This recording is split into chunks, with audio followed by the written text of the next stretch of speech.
जय हिंद दोस्तों। 3 जनवरी 2026 वेनेजुएला की राजधानी कैराकस में अमेरिका की डेल्टा फोर्स अचानक वहां पहुंचती है।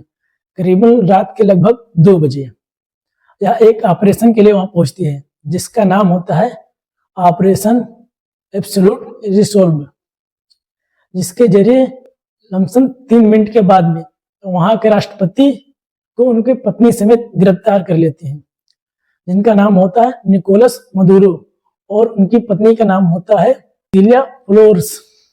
फिर वेनेजुएला से अमेरिका को क्या चाहिए, किस लिए वह यह काम कर रहा है, सारा जानकारी के लिए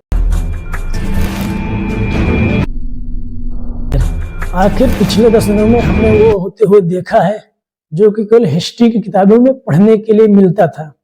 इंपीरियल पावर, जैसे कुछ देश जैसे Britain, France, east India company आदि जो दूसरे देश पर कब्जा कर लेती थी, उस देश को सुधारने के लिए यही आज अमेरिका कर रहा है।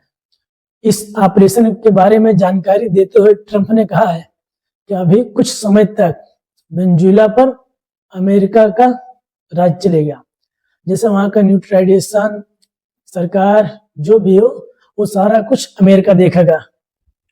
वैसे अमेरिका और वेनेजुएला के बीच का जो टेंशन हो वो दशकों से चला आ रहा है। पिछले कुछ दिनों में वेनेजुएला के आसपास 150 से ज्यादा मिलिट्री पावर, एयरफोर्स, एयर लड़ाकू जेट, बॉम्ब, ड्रोन आदि उसके आसपास पहुंच जाते हैं और वहां पर एक बहुत ही बड़े हिस्से में पावर को कट कर दिया जाता है और एयर डिफेंस सिस्टम को न्यूट्रलाइज कर दिया जाता है।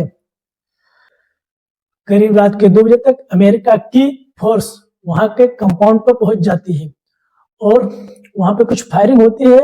अमेरिका के कुछ सैनिक घायल भी होते हैं और एक जहाज हिट भी हो जाती है, परंतु ये ऑपरेशन चालू रहता है। उनको गिरफ्तार करने के बाद सुबह करीबन 4:30 बजे के आसपास वारशिप के पास पहुंचते हैं, वहां से न्यूयॉर्क निकल जाते हैं। लेकिन सवाल फिर भी यहाँ खड़ा होता है, क्या अमेरिका के लिए वेनेजुएला की तेल इतना महत्वपूर्ण था या फिर कोई और कारण? आखिर कल को चाइना ताइवान पर कब्जा कर ले तो अमेरिका उसे किस मुंह से जवाब देगा?